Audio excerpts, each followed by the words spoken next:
It was a beautiful day on the island of Sodor. Donald and Douglas are Scottish twins. They enjoy working on Sir Topham Hatt's railway.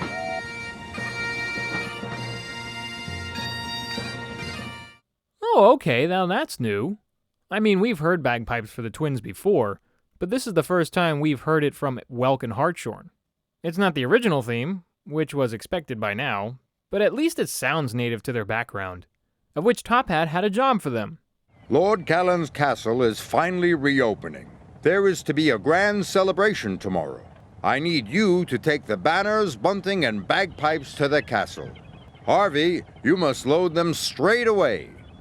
Yes, sir, chuffed Harvey. The twins were excited. Oh, what do you know? I mentioned I wanted to know who Lord Callan was, and now it seems like we will. Cool. So that means we will probably have the chance of seeing Callan Castle in a close-up. Very nice. In the previous entry, we only saw the castle from afar. What was it surrounded again by, Harvey? By Castle Loch. I'm glad I'm not going to Castle Loch, wheezed Percy nervously. Scared the monster might get you, teased Douglas. He might, said Donald. There's no monster. There is too. There is not.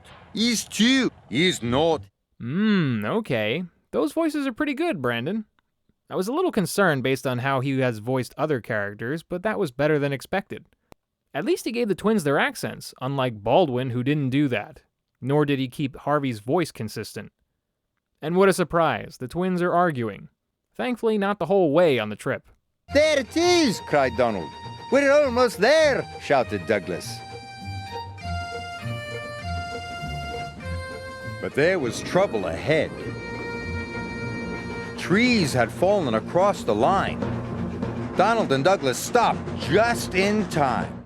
Yes, thankfully they did see that. Otherwise, this trip would have been over much sooner. But it wasn't just the brush that was the problem. A landslide occurred literally seconds later, bookending them. You know, I've never seen a Scottish sandwich until now, and I have to say, it doesn't look that appetizing. But seriously, I have no clue what they'll do, except ask for help. We could take the causeway, said Donald's driver. Douglas's driver knew the causeway was old and rickety. It's too dangerous, he said. The twins were worried. We'll never get to the castle now, chuffed Donald. I'll call for help. Gee, did I not just say that? I mean, it seems oh so obvious. Surprisingly, when the call was made, Top Hat was not enjoying porridge, tea, or a nice bun. This time, he was trying something else. A kilt. Nice, and he's still wearing a suit. This guy. Amazingly, even though Top Hat heard about the Scottish twins' delay and ordered help, it still took forever, which led the twins to think they were seeing things. What's that? Called Donald. Is it the monster? Cried Douglas.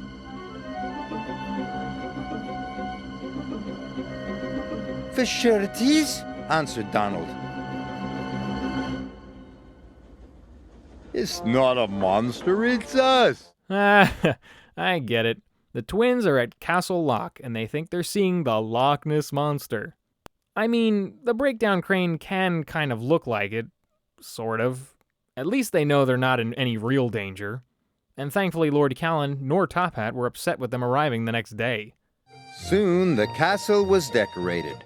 The grand opening was a great success. Lord Callan was pleased. A splendid pair of engines! And very useful, added Sir Topham Hatt. Och, hey! Agreed the twins.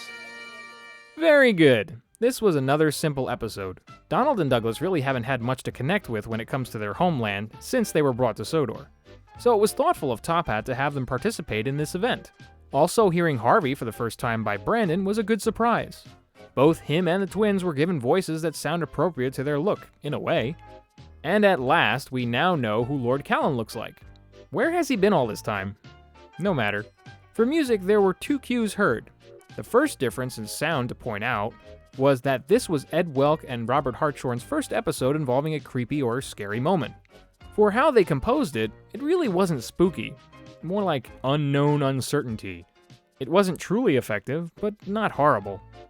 Their better effort, though, was put into the twins theme. And while yes, it wasn't the O'Donnell Campbell theme, they still managed to fit in bagpipes, so credit is due there. As for the set design, there were several shots shown, but the ones that stood out was the stock footage of the viaduct, because, come on, let's face it, Top Hat would not be out there on a weekly basis watching just the twins. However, the viaduct is a great piece. But there's also Sudbury Castle and Callan Castle, that and the Loch Causeway. Very pretty views. Next episode is Rheneas and the roller coaster. Thanks for watching.